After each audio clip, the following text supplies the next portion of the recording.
Hi, Patty LaFevre here, back with my final assessment presentation. So a quick overview of the assessment first before we start getting into specifics.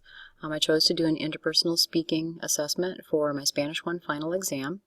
I have just under 100 students in Spanish 1, predominantly freshmen, a few upperclassmen, but mostly freshmen, who've had little to no exposure or education in Spanish prior to my course. Some of them might have watched a little bit of Dora as a toddler, but that's pretty much it. Not a lot of native Spanish speakers in northern Wisconsin. And the assessment is based on the ACTFL can-do statements. So why did I choose to do an interpersonal speaking assessment? Well, according to Hughes, tests the abilities whose development you want to encourage. And it's really been my focus for the past couple of years, especially in Spanish 1, to really try to develop and encourage those interpersonal speaking skills. I really want them to learn and understand that if they use what they know well, they really can negotiate through a lot more situations than they might think that they can. So the purpose of the assessment really is positive washback. I know that since I've started testing interpersonal speaking skills more in the classroom, students really are using their time more effectively and efficiently in class. They're paying more attention to those pair activities and other scaffolding activities. But I really didn't have an interpersonal assessment for the entire year. That was a comprehensive speaking assessment. So that was really my goal for this year, was to come up with a more comprehensive interpersonal speaking test for the end of the year. And again, what I'm hoping is that by testing interpersonal speaking skills more, that's going to keep them practicing more, using that class time more effectively, and then really that's going to help gain their proficiency and really set a good foundation as they move throughout the levels. So again, the assessment is based on the ACTFL can-do statements, also our course objectives. And what we're really hoping is that by the end of Spanish 1, that the majority of our students, by and large, are a real good, solid novice mid. There'll be a number of students who will have some of the characteristics of novice high, but they really can't complete a novice high proficiency just because we do not teach the past tense in level 1. So we're really hoping for a good, solid novice mid. And so using the ACTFL can-do statements for a novice mid, what am I looking for? Can they greet people in a polite and appropriate way? Can they give some basic information about themselves, their family, where they live, talk about their school day, talk about things that they like to do or maybe dislike doing, maybe make some basic simple statements about weather, extend, accept or reject a simple invitation, talk a little bit about their house maybe, and order a simple meal. So this is a pretty lengthy list of objectives. So I was trying to think of the most authentic way that I could incorporate that pretty lengthy list. And this is what I came up with, is I devised a situational role play wherein the student is a starving foreign exchange student and they've just entered a very crowded restaurant for lunch. Since there aren't enough tables for everybody to sit at, they get seated with another person that they do not know, and so they need to make the best of this particular lunch situation and get to know their table buddy, making some small talk while they order and eat their lunch. Now in this particular situation, I'm going to be playing the role of the waiter.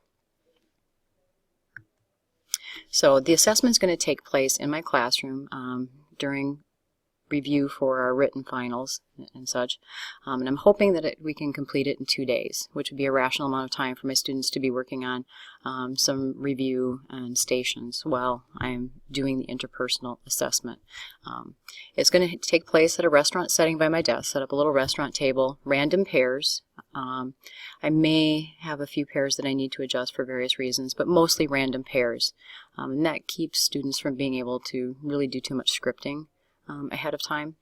And they're going to have 8 minutes to complete the assessment. Now, it's not a terrible amount of time, but you can actually say quite a bit in 8 minutes, which I'm guessing as teachers you've noticed that 30 seconds of silence is a really, really long time. So they really can say quite a bit in that 8 minutes. And I need to time it simply to stay practical and efficient in my classroom. And again, I'm playing the waiter in this particular situation. So I'm hoping that by doing that, it's going to allow me to, number one, I can monitor the conversation in an authentic way, so I can be scoring it. And number two, it's also going to allow me to give them some fresh starts if the conversation happens to get stuck. The students are going to have the list of act, felt, can, do statements prior to the test, but they're not going to know the situation until the day of the test itself. I think the situation is fairly authentic. It's something that definitely could happen with students if they become a foreign exchange student. If you happen to be in Mexico, you're going to be in a restaurant and you're going to be talking to people that you don't know and making small talk. So I've tried to make the task as authentic as possible. So the scoring is going to be done using a rubric from Realidades that I've adapted slightly, and it's very familiar to my students. I've used it several times this year in assessing their interpersonal speaking, and basically it entails a score of 1 to 5 that I then convert to a score that I can use in the grade book for an actual grade. And basically a 1 would be a D, a 2 would be a C, a 3 would be a B, and a 5 would be an A. That leaves the score of 4 as being a little bit more subjective, and I need to look, if I'm kind of in that 4 range for a student, what kind of errors did they make? Did it really affect their understanding, or was it more of an accent or pronunciation issue, etc.? And so the 4 is a little bit more subjective, A minus, B plus, depending on my particular judgment there. They'll get feedback on the rubric. They probably won't get it that very same day. They'll probably get it by the next day. And my waiter notepad will actually be the rubric, and I'll be taking notes on that. Overall, as far as grade, it's a pretty low stakes test. I'm not looking for this test to for level completion. They're still going to go on to Spanish 2 if they maybe don't do so well on this particular test, but have scored well on other things. Again, I'm really looking at positive washback here, so it just is being entered as a normal test grade. So this is the rubric from Realidades that I've adapted, and it looks pretty much just like this, except in that area of completion of task. On the sheet that they will get in the rubric that I'll be using to grade them, there's a list of those can-do statements along with the situation on the top of the sheet. I really couldn't fit it onto a PowerPoint slide so that anybody could read it. This was definitely far more readable for you guys watching the presentation. But that list of actual can-do statements then comes after that completion of task. I'm really not expecting that they're going to be able to hit every single can-do statement. I'm really looking that they get a good variety of those can-do statements into their small talk. So I piloted the assessment with my Spanish 4 class. I teach Spanish 1 and I teach Spanish 4. And since I'm really wanting to use this for my final in Spanish 1, I really couldn't use any of my Spanish 1 students. So I use my Spanish 4s as kind of my native speakers. I have 15 students right now in Spanish 4. And they were really excited when I first told them that I was going to use them as my guinea pigs. And then as it approached, they got pretty nervous, actually, and a little bit reluctant. It was fairly practical in my classroom with a small scale trial.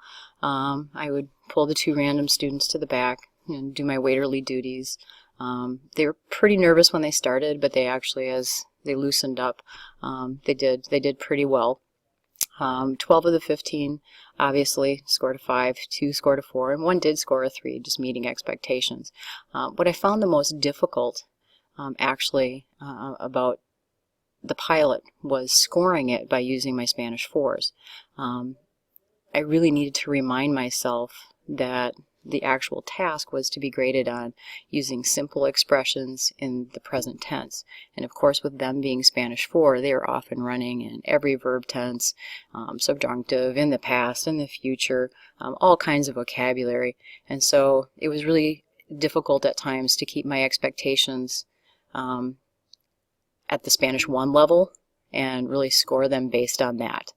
I also really noticed that it's really easy to get involved in this situation, so it's going to be really, really important to watch the time.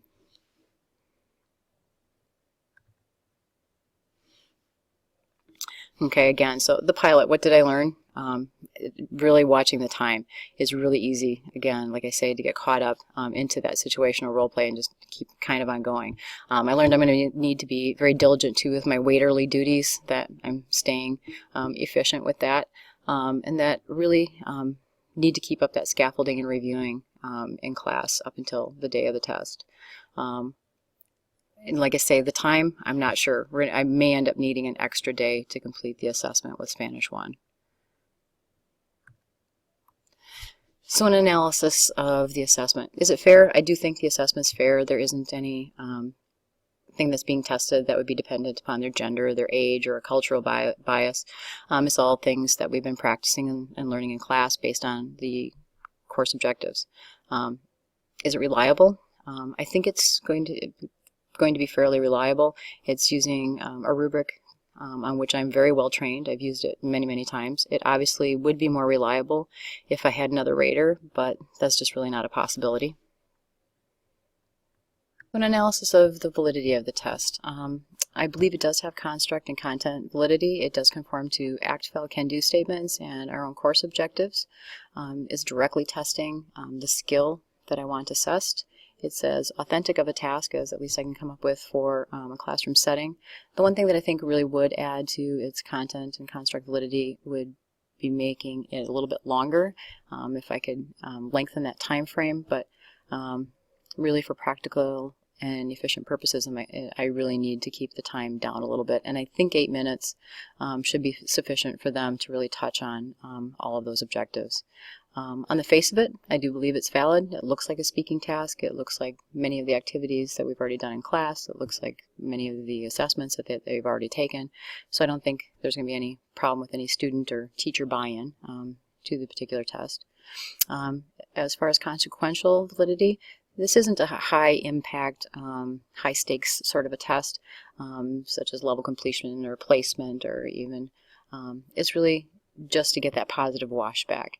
And so I believe that it's valid to the purpose of this particular test.